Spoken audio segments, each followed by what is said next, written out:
What's going on, people? We are Tottenham TV, back with some more content for you guys. And, you know, it's a very exciting time to be a Spurs fan. I'm very excited for the second half of the season. So we're going to be looking at 5 key points of why you lot out there should be so excited for this second half of the season coming. Yeah, and Ange Postecoglou said in his press conference, I think it was before the United game, he was asked, how excited are you for the second half of the season? And he was giving some reasons, why we should all be very excited for the second half of the season. And we've basically broken down our, 5 reasons why I think, despite, we've had problems the first half of the season, we've had injuries and all these things, but I think it could all come together in the second half. And look, let's get into it. Let's get into the 5 reasons why we're excited. The first one is, I think, the most obvious one, and that is defenders available. And we've obviously been missing our backline pretty much ever since that Chelsea game. I've actually broken down since that Chelsea game on the 4th of November it was. Spurs have played 11 games. We've conceded 22 goals. It was actually the highest amount of goals in the whole Premier League in that period. So we're the leakiest defence in the Premier League since that time. But you cast your mind back to the first 10 games of the season. We were the 3rd best defence, conceding 9 goals in those first 10 games of the season. And now Romero's back fit. Most importantly, Van de Ven is back fit. He's been missing since that Chelsea game. And we've got Dragusin in through the door, who's obviously going to give us that required depth that we need. And if we can cut those goals in half, we conceded 22 goals in that 11-game stretch when we had pretty much playing 4 fullbacks.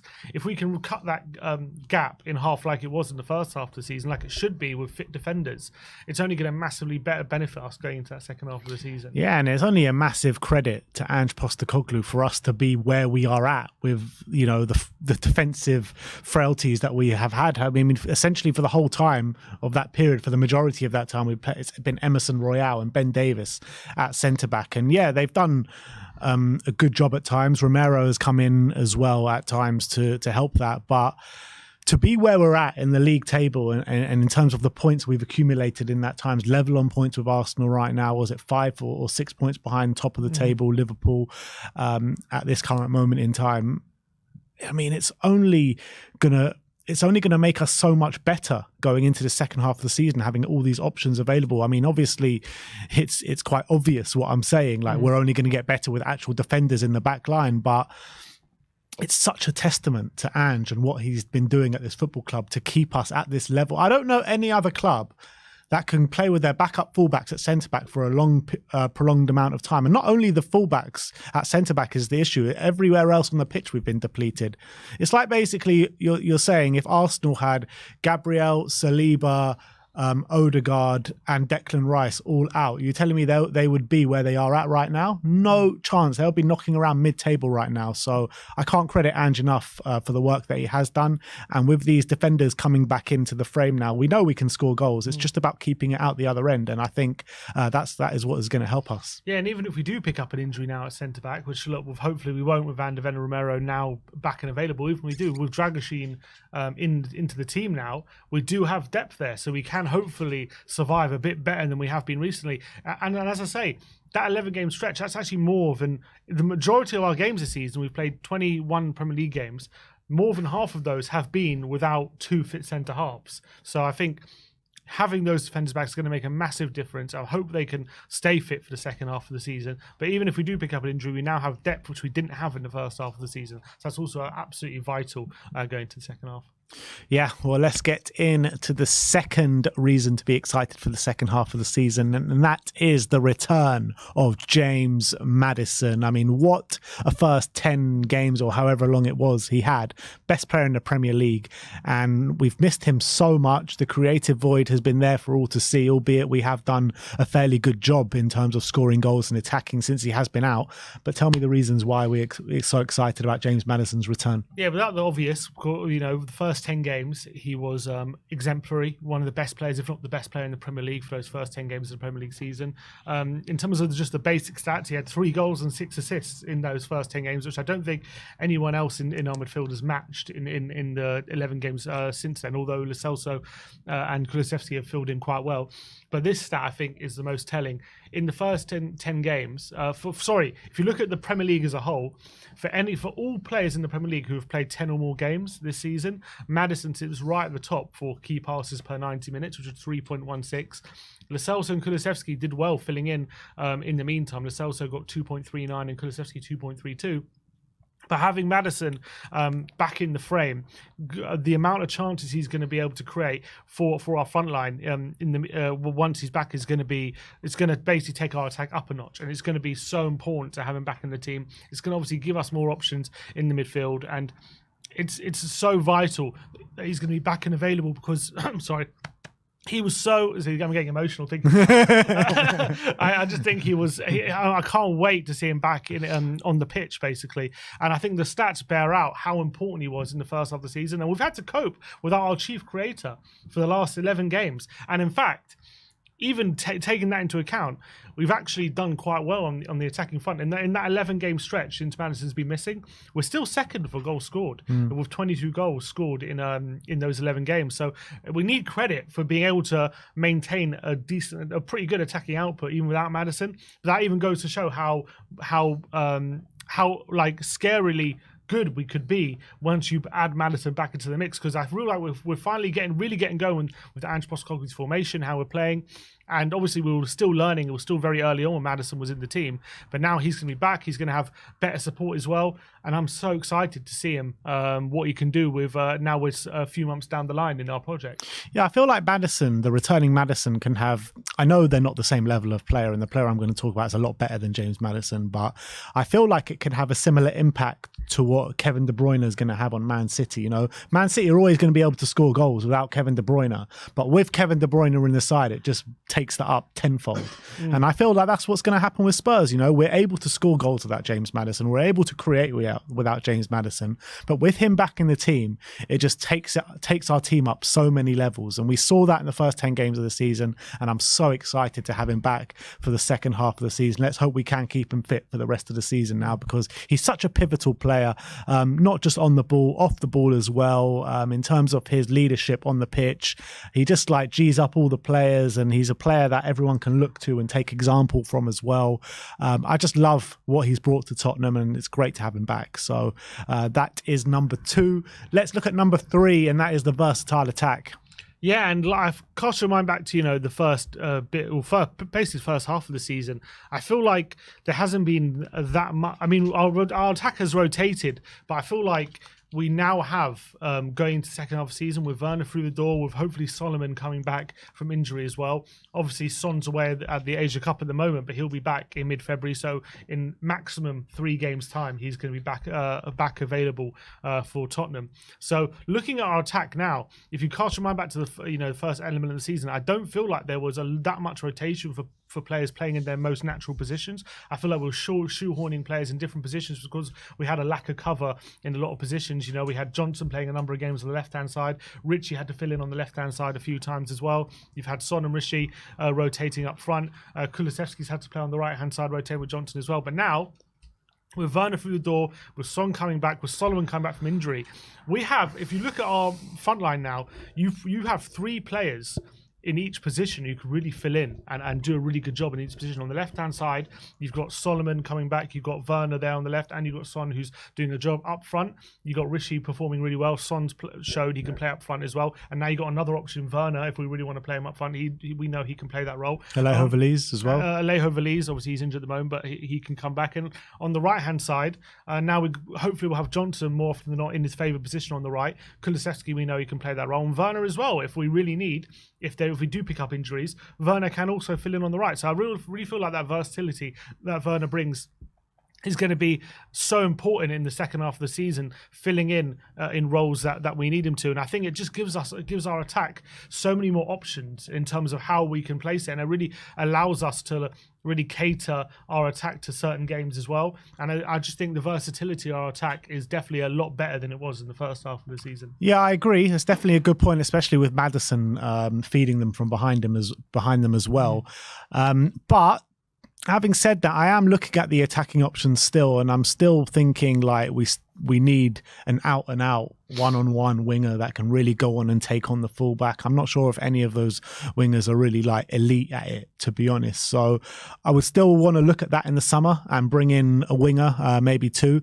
But with Solomon coming back and players coming back, we do have many options there. So it should stand us in good stead, and especially when you're looking to change things when bringing on players off the bench. I mean, recently, in the last 10 games or whatever it been, we look at the bench and there's just no one there to change it. You look at the Man United game, Ange was so reluctant to use that bench because it was essentially just packed with kids, right, from the academy. But now with all these players coming back, we're going to have a lot of options there in a lot of different positions. So that is another reason why we should be excited. And it's going to make us more unpredictable, I feel, because I feel like because now we're so much more versatile in our options, it's going to be harder for teams to know exactly who we're going to play. Maybe we can change the, maybe some games we can play with Charleston up front, some games even Werner up front. It's going to make a team selection for opposition managers a lot more of a headache for us for when they're facing us. So I think that unpredictability is something that maybe we've been missing a bit in that first half of the season. Yeah, absolutely. Even though like the first 10 games we were very unpredictable because it was a new thing. Nobody knew what Ange Ball was all about. And we did spring surprises on teams, I felt. But like since these injuries and this unprecedented injury crisis that Spurs have had has hit us, then maybe we have become a bit more predictable. But second half of the season, that is all about to change, people. But let's look at number 4, and that number 4 is going to be Bentancur fully fit. Yeah, and for the first time this season, he completed 90 minutes against Man United on Sunday. And that really kind of marks the real return of Bentancur back to his best, back to full fitness. And it's amazing to think about for the whole season, pretty much, up until the Bournemouth game.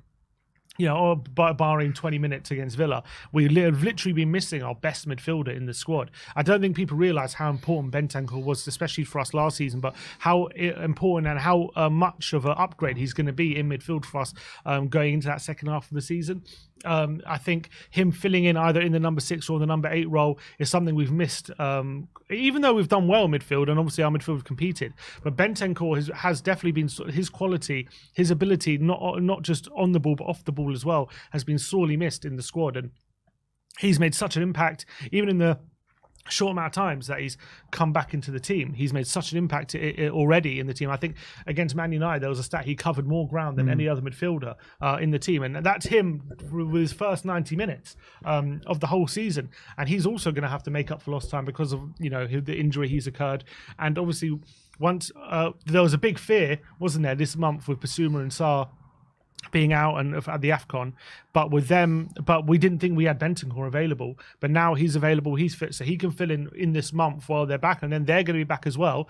And imagine we haven't seen Bentancur and Maddison together yet. They haven't played one game together. Or Bentancur and Basuma. Yeah, Bentancur and Basuma. Like we haven't seen anywhere near our best midfield yet, which is mad to think, because our midfield has been one of our strong points this season, yet we're still yet to see the best of our midfield yet this season. So it's just mouth-watering, the thought of Bentancur coming back into this team fully fit, and we're already seeing what a difference he could make. I love Bentancur so much. I think he's such a good player. I completely agree with you. He's our best midfielder, hands down. And it's not just what he brings us on the ball, off the ball as well. He's an absolute animal on that football pitch. Leadership ability he brings us.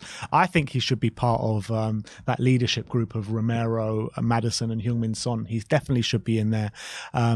He's one of the leading players in the squad, and for him to be out for such a long period has been an absolute kick in the teeth for us. And now he's back, now he's showing what he's about. And even that Man United game, however good he was, he's still got so many more levels to go up than that. You just look at that Aston Villa game when he came back from the ACL. In that first 20 minutes, was breathtaking.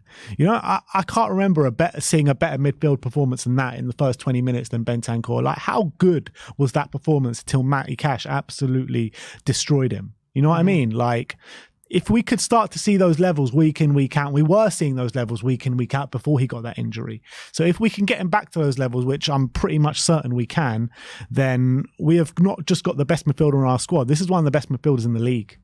guys. This is not just one of the best midfielders in our squad. So to have him back and James Maddison back in the same team, where you're looking at two of the best midfielders in the Premier League, it is going to be a sight to behold. As well, when Sonny comes back, Richarlison is firing with the goals he's scoring as well. So that is definitely another reason to be excited. And the last reason to be excited, we are going to go for through the worst now. Yeah, and I think ever since that Chelsea game, I remember casting back to that the day after that Chelsea game when we're hearing all the injury news. Maddison's out for 3 months, Van de Ven's out for 3 months. We knew Bentancur was still injured. We've obviously had unbelievable. Obviously, Romero was out for 3 games. The big talking point of that period was, are we gonna be able to keep pace while these players are out? How are we gonna react to these players being out? Now, obviously, it's been a bumpy road for the last 11 games. In fact, if you take those last 11 games in isolation, we're 11th place in the form table during that period. But we might be 11th place, but you look at the league table overall, we're still only 3 points off third. We're 5 points off top. We're very, very much in that top 4 race.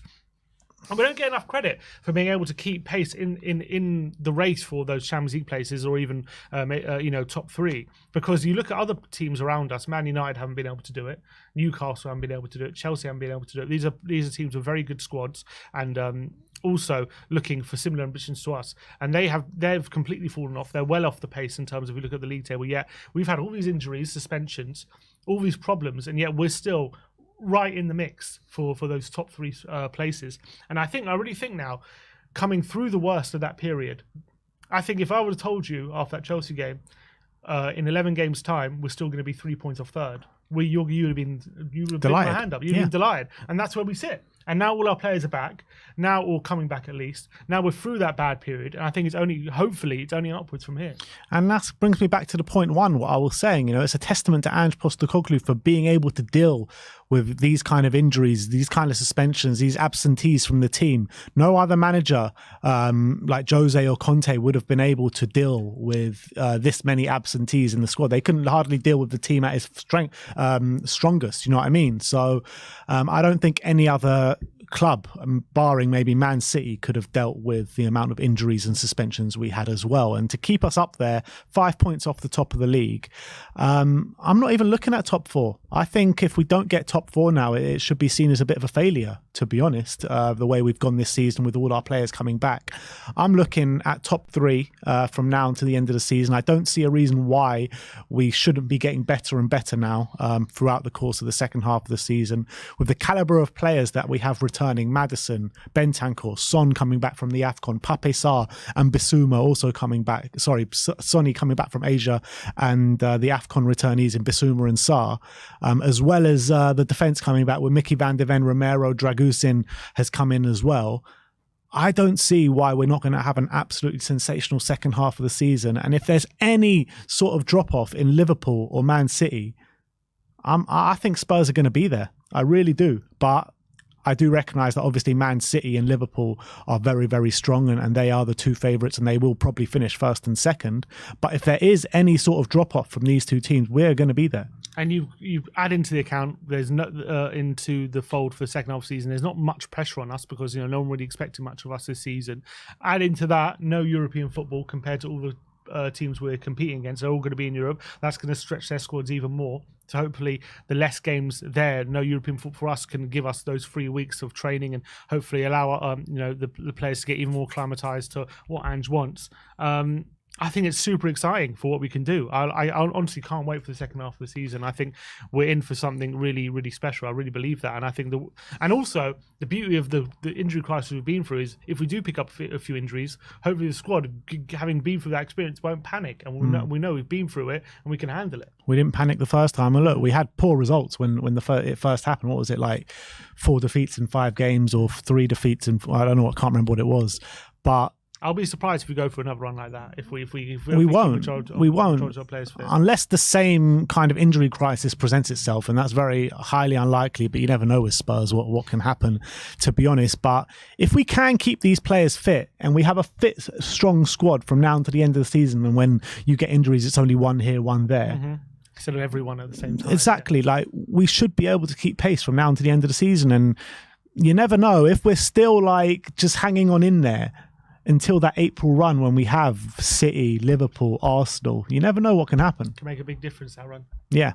So those are the 5 reasons why we're excited for the second half of the season. Let us know in the comment section below. How excited are you for the second half? What can Spurs achieve this season? Like, subscribe and comment. And as always, come on you Spurs.